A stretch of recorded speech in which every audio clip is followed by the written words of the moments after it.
Bundelkhand fast breaking में आप सभी का हार्दिक स्वागत है। आइए नजर डालते हैं आज की इस खास खबर पर। खबर झांसी से है। बुंदेलखंड विकास परिषद के राष्ट्रीय अध्यक्ष डॉक्टर विजय खेरा के नेतृत्व में मीटिंग का आयोजन किया गया, जिसमें बुंदेलखंड विकास परिषद संस्था को चुनावी दिशा के उद्देश्य से राष्ट्रीय अध्यक्ष डॉक्टर विजय खेरा ने पत्रकार वार्ता में कहा, बिना कमीशन बने बुंदेलखंड प्रांत नहीं बन सकता। साथ ही उन्होंने कहा, भाजपा छोटे छोटे प्रांत बनाने की पक्षधर है। उन्होंने भाजपा प्रत्याशी अनुराग शर्मा के पक्ष में बोलते हुए कहा, कांग्रेस प्रत्याशी ने कोई उल्लेखनीय कार्य नहीं किया। झांसी में फ्लाईओवर, ललितपुर में मेडिकल कॉलेज, सड़कों का जाल, 24 घंटे बिजली, जल आपूर्ति जैसे सैकड़ों काम वर्तमान सांसद अनुराग शर्मा के कार्यकाल में हुए। जनता ने उनकी 3 बार जमानत जब्त कर दी। उन्होंने बताया कि बुंदेलखंड विकास परिषद संस्था 35 साल से एक रजिस्टर्ड संस्था है, जो कि सतत बुंदेलखंड विकास के लिए कार्य करती है। बुंदेलखंड फास्ट ब्रेकिंग के लिए झांसी से ब्रजेश परिहार के साथ प्रदीप वर्मा की रिपोर्ट। सर, आज किस बात को लेकर मीटिंग की जा रही है? आज हमने बुंदेलखंड विकास परिषद संस्था को दिशा देनी है कि चुनाव में किस तरफ इनको जाना चाहिए, हमारे कार्यकर्ताओं के, हमारे पदाधिकारियों के, हमारे सदस्यों के। बुंदेलखंड विकास परिषद राष्ट्रीय संस्था है, लगभग 35 वर्षों से रजिस्टर्ड संस्था है और सतत बुंदेलखंड के विकास के लिए कार्य करती रहती है। जहाँ जहाँ कमी दिखाई देती है वहाँ बुंदेलखंड विकास परिषद जाती है और प्रयास करती है कि वो समस्याएं दूर हों। खास तौर से जब भी चुनाव आते हैं, एक बात जोरों से उठती है बुंदेलखंड प्रांत की, और जब चुनाव नहीं होते हैं उस समय भी ये बात हल्की पतली कभी कभार चलती है, लेकिन चुनाव के दौर में बराबर ये कहते रहते हैं। हाल में भी ये बात फिर उठाई गई कि बुंदेलखंड प्रांत नहीं बना। सवाल ये है, बुंदेलखंड प्रांत तब बन सकेगा जब उत्तर प्रदेश और मध्य प्रदेश दोनों बुंदेलखंड क्षेत्र इकट्ठे हों। ऐसा है नहीं। बुंदेलखंड के उत्तर प्रदेश के जो निवासी हैं वो बुंदेलखंड प्रांत में कोई और सीमा रखते हैं, मध्य प्रदेश की कोई और सीमा रखते हैं और दोनों की अलग अलग समस्याएं हैं। तो बुंदेलखंड विकास परिषद शुरू से एक बात उठाती रही कि प्रांत निर्माण के लिए बुंदेलखंड के लिए एक कमीशन निर्मित कर दिया जाए। अगर एक बार बुंदेलखंड प्रांत निर्माण के लिए कमीशन बना होता तो दोनों मध्य प्रदेश उत्तर प्रदेश की सीमाएं भी निर्धारित हो गई होती, भौगोलिक स्थितियां वगैरह, और उसकी जिले कितने कहाँ पर होना चाहिए ये सारा तय हो जाता, क्योंकि ये कोई एक ही आदमी तय कर सकता है, 2 अलग अलग जिले या अलग अलग हिस्से नहीं कर सकते। अब सवाल ये उठता है कि इसमें राजनीतिक योगदान कहाँ तक है और राजनीतिक आवश्यकता कहाँ तक है। तो अब विपक्ष में जैसे कांग्रेस पार्टी है, अधिकांश समय उसने शासन किया, और अब दूसरी पार्टी जो सत्ता में है भारतीय जनता पार्टी है।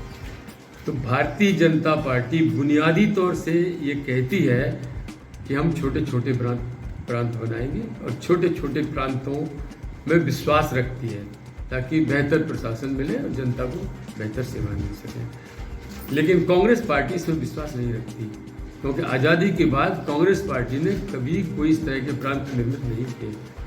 छत्तीसगढ़ और उत्तराखंड दोनों प्रांत भारतीय जनता पार्टी की सरकार ने ही बनाए थे। अब सवाल यह है कि बुंदेलखंड प्रांत भी एक छोटा प्रांत बन सकता है, क्योंकि वो भारतीय जनता पार्टी का एजेंडा है छोटे छोटे प्रांत बनाना, लेकिन कांग्रेस पार्टी का तो है नहीं।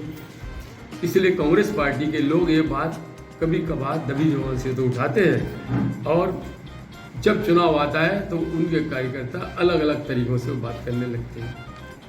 पर ऐसा नहीं है। तो पहला तो हमारा जो बुनियादी डिमांड है तो बुंदेलखंड प्रांत के लिए कमीशन बनाने की है, कमीशन बनाया जाए, और कमीशन बनाए जाने के लिए भारतीय जनता पार्टी तैयार भी है, और भारतीय जनता पार्टी के वर्तमान सांसद इसके लिए तैयार हैं। यहाँ तक कि मैंने सिंधिया जी से बात की थी, वो भी कह रहे थे कमीशन बनना चाहिए। अगर कमीशन बनता है तो ये समस्या तभी सुलझ सकती है, नहीं तो इस तरह से नहीं सुलझ सकती। सर, भारतीय जनता पार्टी की तो इतनी बड़ी सरकार ही बनी रही, फिर भी बुंदेलखंड प्रांत नहीं बन पाया। हाँ, नहीं बन पाया इसमें इसलिए कि भारतीय जनता पार्टी के ये एजेंडा बुंदेलखंड प्रांत नहीं है। भारतीय जनता पार्टी के एजेंडे में छोटे छोटे प्रांत। फिर आपकी सरकार क्यों बड़े बड़े वादे करती है, हम जीत के आएंगे तो बुंदेलखंड प्रांत बनाएंगे? यही भी मिथ्या प्रचार है। ये बार बार लोग कहते हैं मोदी जी ने आके कहा था, मोदी जी ने आके कभी नहीं कहा बुंदेलखंड प्रांत। उमा भारती जी ने बोला बुंदेलखंड प्रांत के हम पक्ष में है। ये एक प्रश्न है, लेकिन सवाल है बुंदेलखंड प्रांत एक सांसद नहीं बना सकता, बुंदेलखंड प्रांत एक क्षेत्र नहीं बना सकता, क्योंकि हमने आपसे पहले कॉम्प्लिकेशन बता दिया कि बिना मध्य प्रदेश के हमारे पास तो 25% है ना हिस्सा, 75% तो मध्य प्रदेश में बुंदेलखंड है, तो 25% के लोग डिमांड करते हैं, उसमें भी झांसी के लोग राजनीति करते रहते हैं। वैसा कभी पुतला जला देंगे, कभी हमको जैसे दोगे वैसे लेंगे, कौन दे रहा कौन ले रहा है। सवाल इसकी बुनियादी समस्या जड़ में है कि एक कमीशन बने जो मध्य प्रदेश और उत्तर प्रदेश दोनों के लोगों के लेके वहाँ के निवासियों से बात करके वहाँ की भौगोलिक परिस्थितियाँ, उनका ऐतिहासिक सांस्कृतिक स्थितियाँ, उनका भूगोल, इन सब पे बात करेंगे, जब तब पता लगेगा कि हमका सीमा कहाँ से कहाँ तक है। जैसे आपने शंकर लाल मल्होत्रा जी का नाम सुना होगा, जो सबसे पहले और सबसे ज़्यादा समर्पित कार्यकर्ता थे। उनके बुंदेलखंड जिला में 26 जिले हैं और 2-3 संस्थाएं अभी जो रोज बात उठाती हैं, उनके में 17 है, किसी के में 19 है, किसी के में 22 है। तो फैसला कौन करेगा?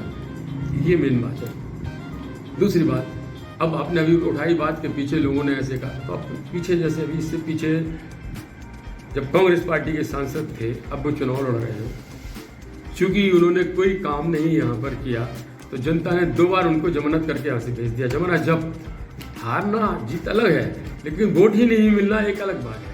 चलिए एक बार आंधी चल गई होगी मोदी जी की, दोबारा क्या हुआ, फिर जमानत जब्त, दोबारा फिर क्या हुआ, मेरे ही लड़ जाए, मेयर में भी जमानत जब्त, फिर भी वो आ जाते हैं हमें तो चुनाव लड़ना है। हाँ, मैं प्रदीप जैन की बात कर रहा हूँ, ठीक समझे आप। अभी फिर 3 बार जमानत जब्त हो जाने के बाद वो फिर चुनाव लड़ने के लिए फिर आ गए, और पार्टी ने उन्हें क्यों टिकट दिया? इसलिए नहीं कि उनमें नेतृत्व की क्षमता है, इसलिए वो नेतृत्व नहीं कर सकते। कांग्रेस से बड़े बड़े वादे करेंगे, इस साल हम कांग्रेस बहुमत से आएंगे। हाँ, मैं अब कांग्रेस की ही बात कर रहा हूँ। आप मुझे बता दीजिए, मंत्री रहने के बाद क्यों फ्लाईओवर नहीं बन सका झांसी शहर का? 5 साल एक मंत्री एक फ्लाईओवर नहीं बनवा सकता, 5 साल एक मंत्री के केंद्र के अंदर तीसरी रेलवे लाइन नहीं डलवा सकता, जो अब डल गई, बीना से लेकर धौलपुर तक डल चुकी होगी, वो तो आप पत्रकार हैं, पता ही है आपको। तो अब ये कैसे डल जाती है? अपने रहते हुए वो केन और बेतवा को जोड़ने की बात नहीं कर पाए। केन और बेतवा जोड़ने के लिए प्रस्ताव ही पास हो गया, दोनों प्रदेशों से हो गया, 900 करोड़ रुपया उसके लिए अलॉट भी हो चुका है, अब वो काम चालू हो जाएगा। तो यहाँ बात खाली यही नहीं है, एक भी उद्योग कांग्रेस पार्टी के राज में नहीं लगा।